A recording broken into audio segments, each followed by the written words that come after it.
Welcome to NBA basketball. This is 2K Sports bringing it to you live. Wednesday in the NBA. It's going to be Tim Duncan and the San Antonio Spurs up against LeBron James and the Miami Heat. And now we send it out to American Airlines Arena. Kevin Clark and Steve are there, courtside, ready for tip-off. It's time for some hoops at the American Airlines Arena, home of the Heat, and we're bringing it to you live on 2K Sports. This is Kevin Harlan here to call the action. With me, Steve Kerr and Clark Kellogg. And the starting group for the Spurs.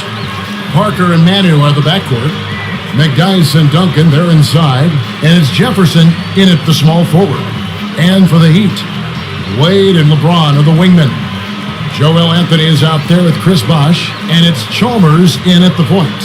Well, you could see last season with the big three that early on offensively they couldn't quite figure it out. But as the season went on, they got more and more comfortable with each other. And I thought by the end of the year, they played pretty well together.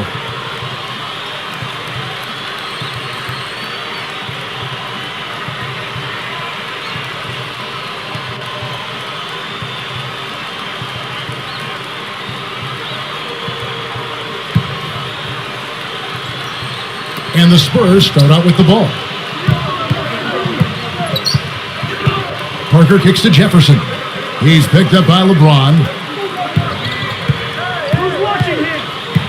Jefferson against LeBron.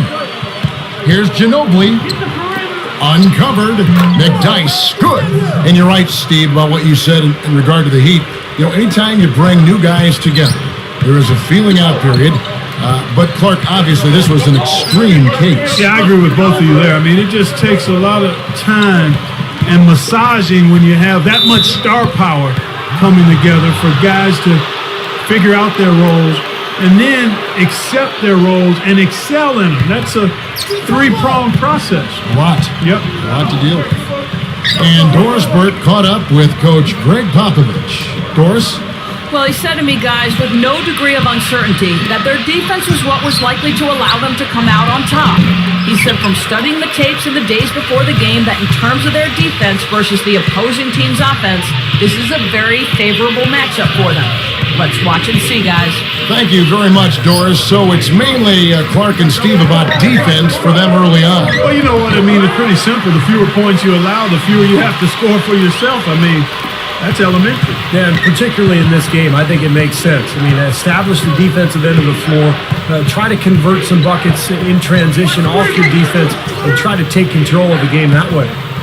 Here's Duncan after the made shot from Dwayne Wade.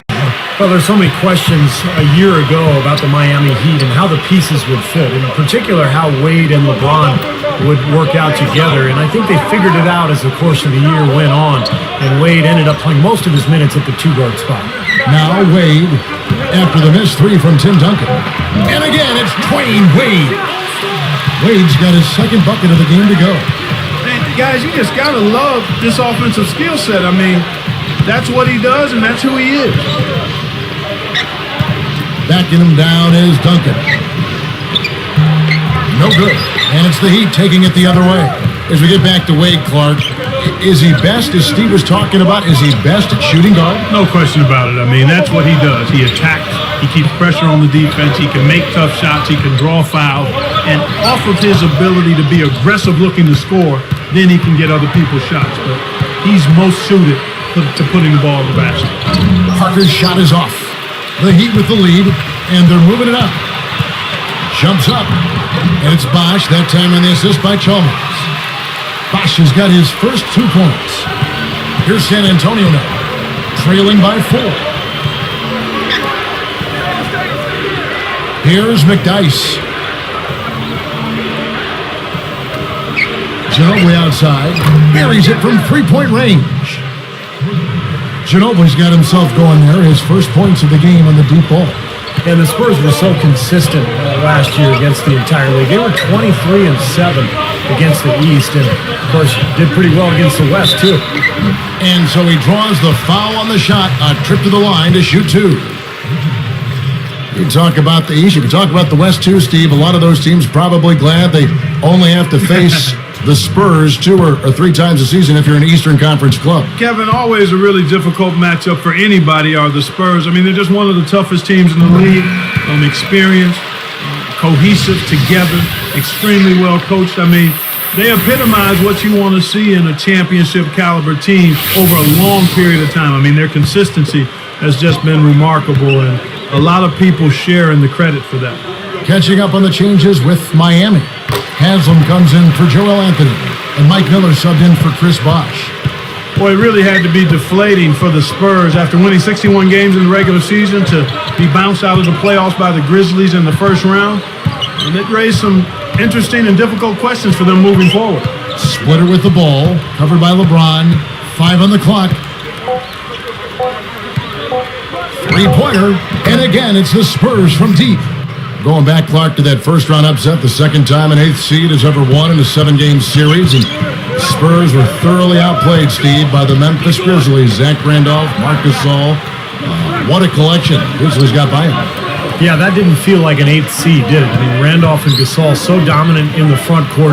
And then I thought Memphis's defense was really good, too. But the Spurs, as well as they played the regular season, just didn't have it in the playoffs. I think they needed an infusion of some young talent there in San Antonio.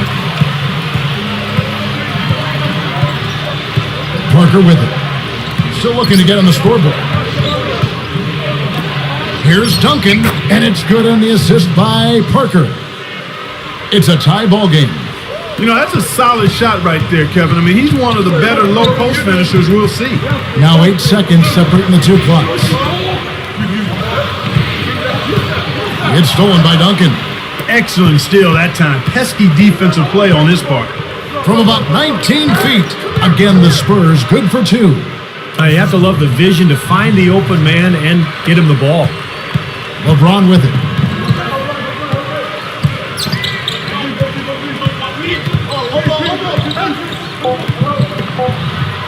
And the Heat get another bucket right there. And that's what he does. I mean, he takes advantage. If you're going to play poor defense, he's going to get a hoop easily. It's all tied in Miami. Back after this from the American Airlines Arena.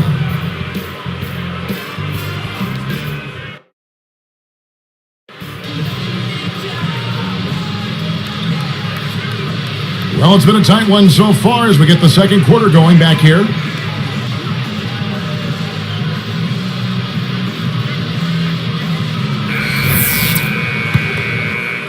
Here's LeBron. And now let's check out the lineups courtesy of Gatorade, all fueled up and ready to go. Here's the second quarter of play. On the floor for San Antonio, McDyess is out there with Ginobili. Then it's Gary Neal.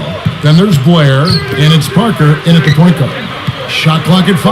Anthony. Good, and the assist goes to LeBron. Anthony's got the first basket of the second quarter for the Heat. One thing that Popovich doesn't get enough credit for is how he handles the minutes of his players. He really massages those well. He never overuses his guys over the course of the season. Blair dishes to Parker. There's Neal with the 3. Gets it to go. 5 points in the game. This is an interesting matchup. Neither team has been able to get an edge. I tell you what, it's been enjoyable to watch this one. I mean, they haven't given an inch to each other, and neither side is backing down in this one. Clark, that's a great point going back to Pop and the way he uses minutes with his team, his players. You know, Steve, the Spurs usually have fresh legs come playoff time. Well, yeah, but last season it didn't help the argument. You know, normally Pop's teams have kind of eased their way through the regular season, saved it for the playoffs. But last year they exploded to that big win total, and then they lost in the first round. They did look tired. So I don't know, maybe a different approach for the Spurs this year.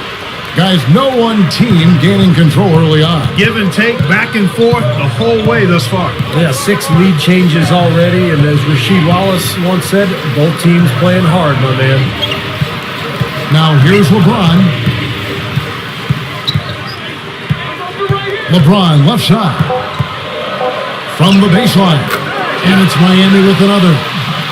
But Miami last season, despite their struggles as they tried to find that rhythm with their new big 3, they ended up finishing second in the NBA in team field goal percentage. Here's McDyess. Parker left side. Takes it right up. Miami grabs the miss. Steve, getting back to the Heat, you look at who is taking their shots, and it isn't surprising to see the shooting percentage, Mark, I'm sure for you too, so high. Well, I mean, you look at LeBron, Wade, and Bosh, all were right around 50% from the floor and accounted for 67% of the team's field goal tries. So, it's hard to blame them for taking that higher percentage of the shots when they were making so many of them. Let's go to our sideline reporter, Doris Burke. Doris, what do you have? Guys, it's kind of ironic that the Heat and Celtics have become rivals in the East with Chris Bosh and Kevin Garnett facing up. Because growing up, Bosh modeled his game after KG. He said, coming up, I played for a lot of old school coaches. As a big man, I was told to get down low and stay there. Then I see KG, 6'11", doing all these things.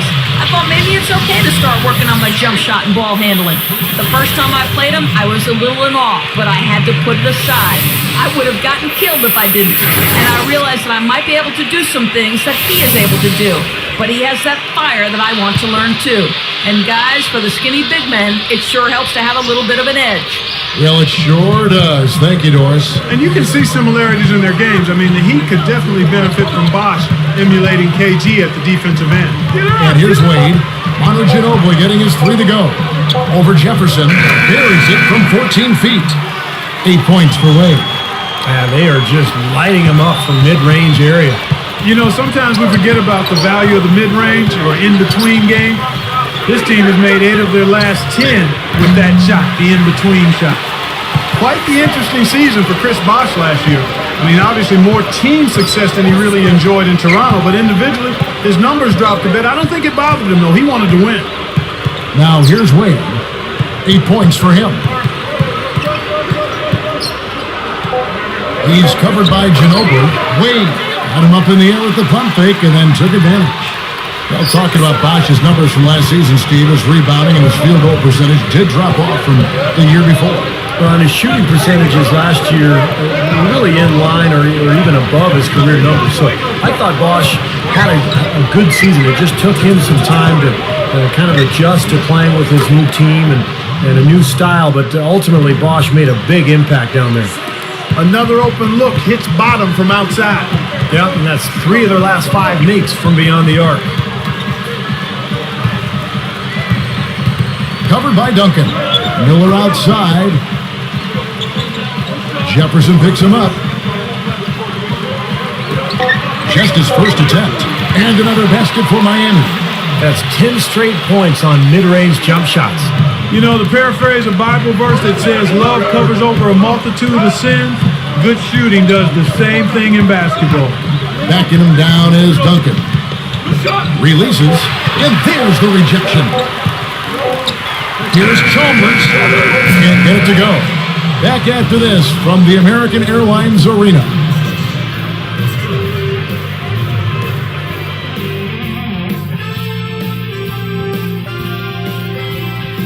Thank you so much for spending your Wednesday with us.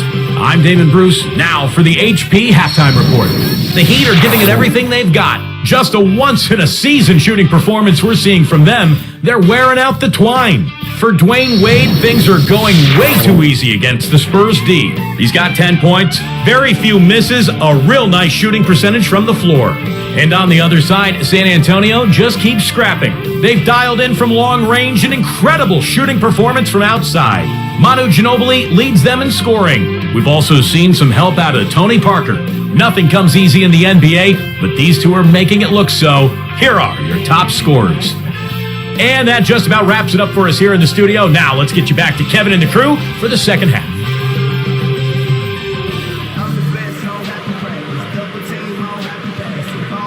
And now the start of the second half. Neither side jumping out ahead through the first 2 quarters.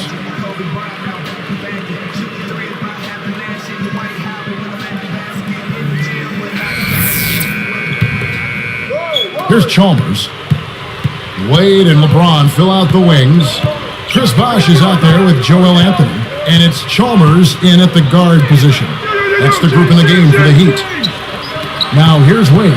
Here's and the jam by LeBron. Now let's take a look at it once again with our Sprite Slam Cam. Well, he's got enough hang time there to put a little something extra on that one. 2 scoops of ice cream after that. Well, that's a play that's going to be remembered from this game, that's for sure. I think that was more like a banana split, Clark.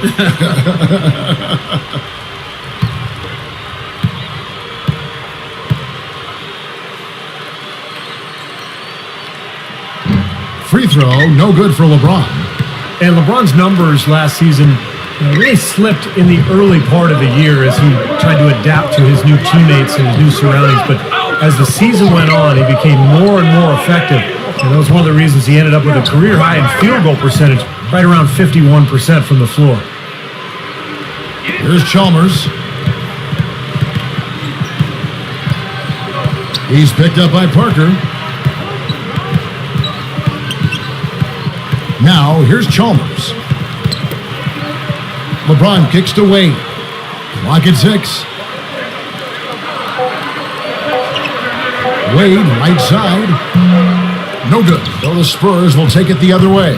Going back to what Steve was talking about with LeBron, if he's being more efficient, Clark, with the ball, I don't think he is too concerned with his numbers, with his totals. Kevin, that's one of the beauties of LeBron James's game to me. He's interested in playing the game of basketball at the highest level. That means giving it to another player who's open. He's fine with that. If that means taking shots, he's fine with that. I love the fact that he's comfortable in who he is and is not worried about what other people think he should be doing.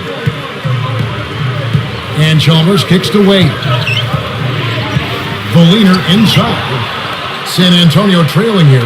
Here's McDyess for the lead, and that's 2 points on the layup.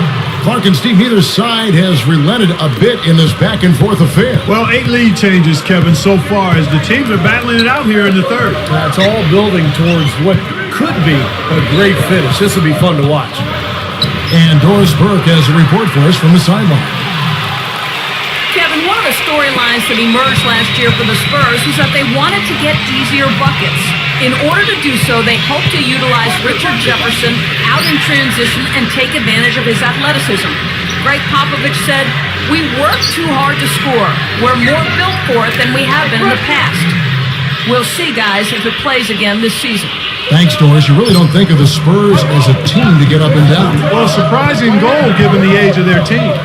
Well, guys, it was the best start in franchise history for the Spurs last season. They got to 40 wins before the end of January. That was a team first, and finished with the second-best record in the league, 61 wins. Well, an illegal screen is one of the toughest calls for the official to make.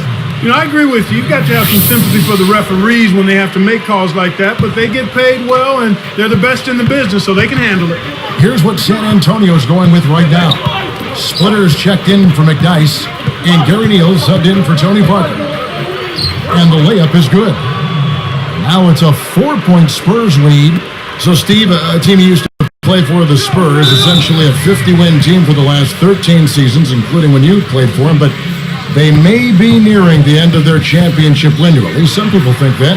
How about you? Well, even Tony Parker said over the summer that he didn't think the Spurs could win a championship anymore. So what a run it's been. 50-win seasons, 13 times in a row. Just incredible.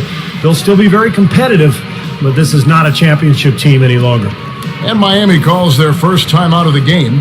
You got to wonder, has Miami set off a bit of an arms race in regards to talent with what they were able to pull off last year? Are other teams going to look to stack stars just to try to keep up?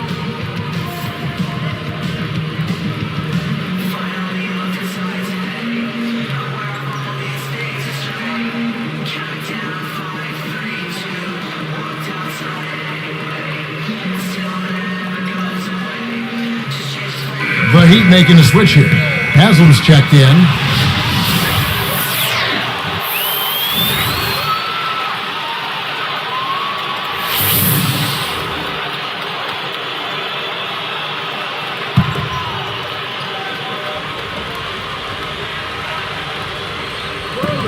.157 left in the third quarter.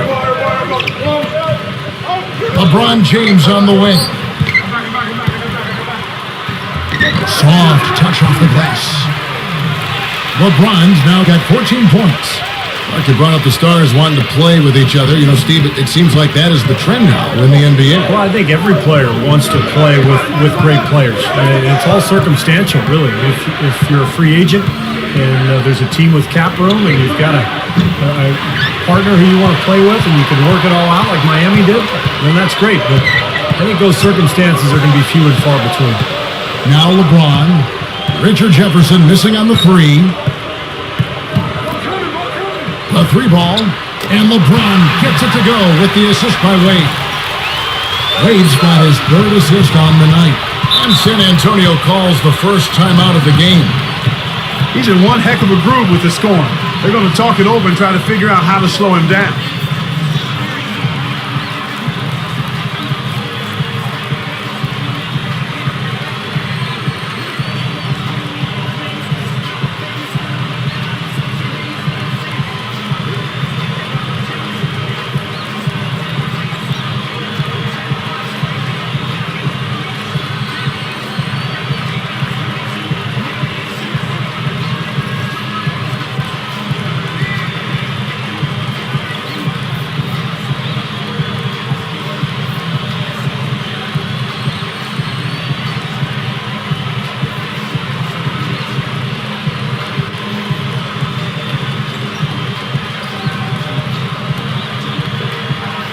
Tony Parker's checked in for San Antonio.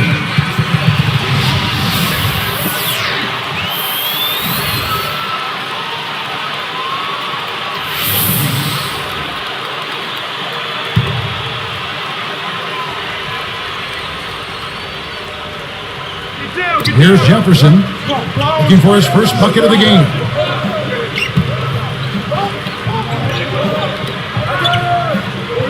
Backing him down is Duncan.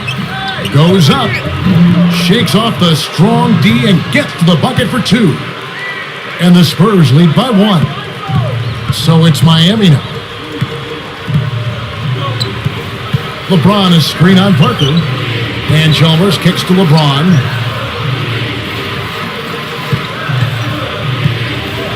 And they double him up with LeBron. 6 to shoot. Near the three-point line, it's Wade. Yes, and it's LeBron picking up the assist. This is a very steady performance offensively for him. And here is Parker.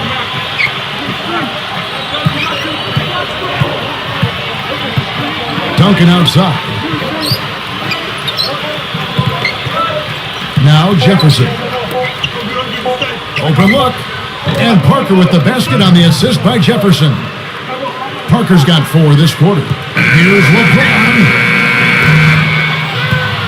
And we've reached the end of the third quarter. Just a terrific game so far. It's been one outstanding game from Manu Ginobili. Well, we know he can score, so it's not really a huge shock to see him put up these kind of big numbers. And I would think that he most likely will continue to carry on this kind of play into the fourth. It's the Spurs leading by just 1.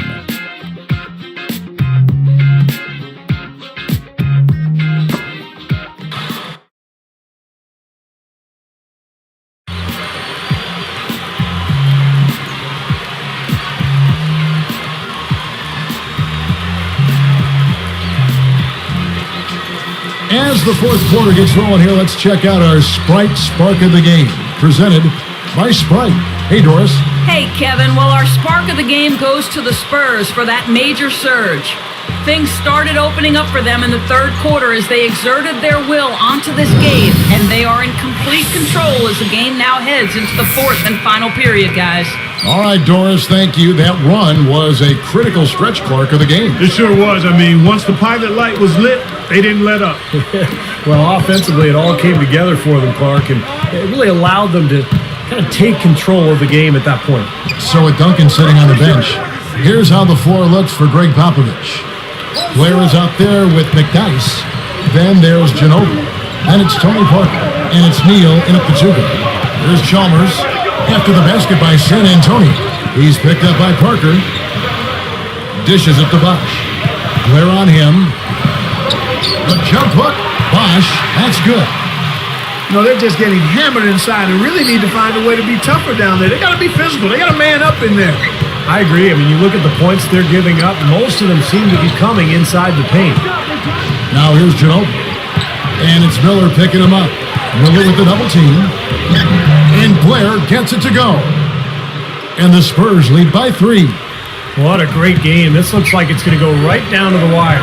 Well, you talk about what happens in close games. Mistakes are magnified. Both teams have to be very careful down the stretch here. Bosch, the screen.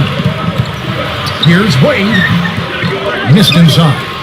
Tell you what, the defender made a nice recovery there. It looked like he was beaten, but he still managed to challenge the shot.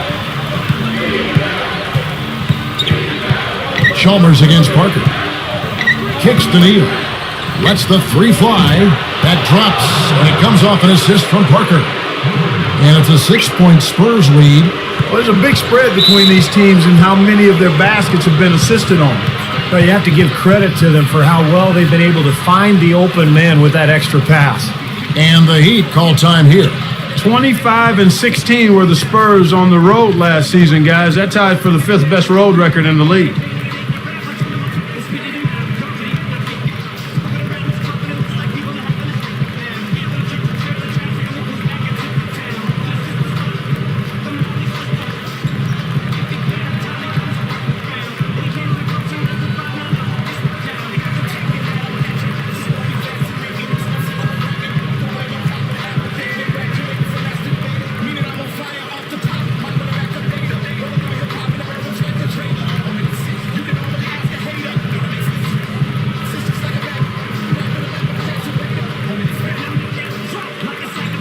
Let's catch up with Doris from the sideline. Thanks, guys. I got a chance to hear what Eric Spoelstra was saying to his team. He urged them to stick with it and keep after it. He said, listen, we're right there. There's plenty of time left. If we can get some stops and find some good quality looks, we've got an opportunity to win this thing. Here's what Miami's going with right now. Ilgauskas is checked in for Haslem. LeBron comes in for Mike Miller. James Jones is checked in for Dwayne Wade. Eddie House subbed in for Mario Chalmers. Shoots. A nice shot by LeBron. LeBron's now got 11 in the second half. Here's Parker. He feeds it to Splitter. He kicks it to Blake. Parker outside. Jefferson with the 3, and it's good on the assist by Parker. Parker's got 4 assists now tonight. Way too much time and space on that 3. He'll make that one all the time. Well, it's a warm-up jumper, Steve, the kind that you can knock down still to this day. And you're one of the best all-time three-pointers we've had in the NBA. But you've got to at least run at a guy and try to challenge and distract his shot. Here's Parker. Guys, a good chance for them to slow it down. Yeah, I agree. Got to use some clock here.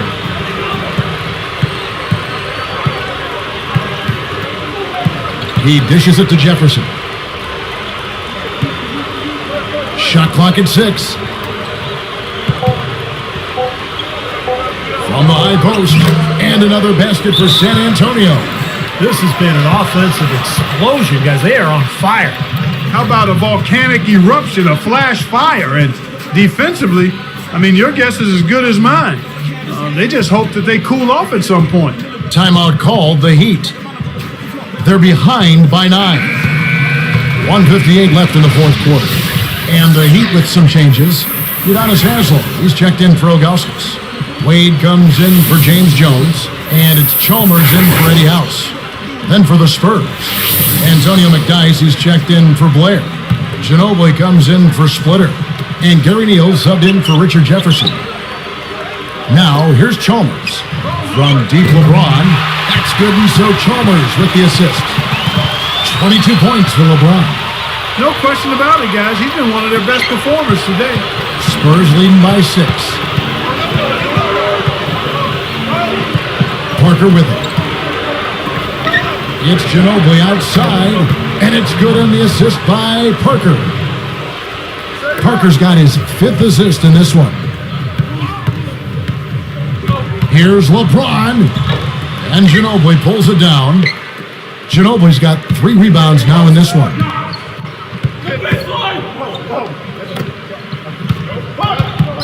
He's picked up by LeBron, shoots from 12, and Duncan gets it to go on the assist by Ginobili.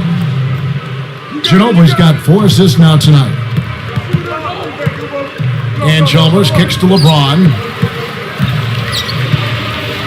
The runner, he feeds it to Chalmers. Off target from outside.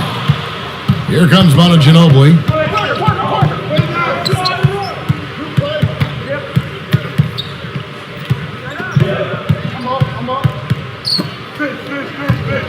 Parker up top, defended by Chalmers.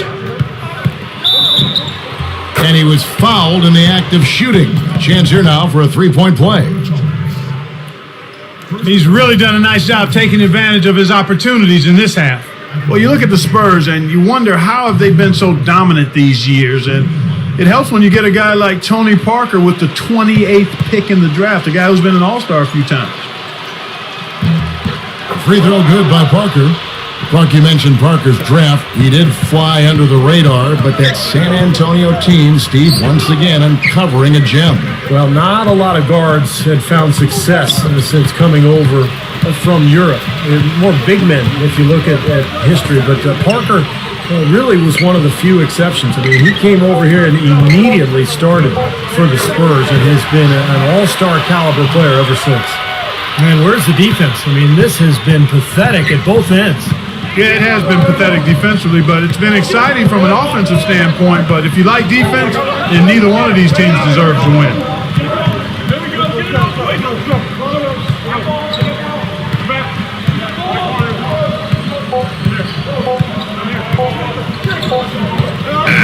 And so it's San Antonio easily taking this one. Not much to be critical of with this win, Clark. Not at all. I mean, they showed up not just to play, they showed up to give great effort and to win, and they did both. And that about wraps it up for Clark Kellogg, Steve Kerr, and Doris Burke. This is Kevin Harlan thanking you for watching the NBA presented by 2K Sports. And now, Jordan presents our player of the game, Manu Ginobili.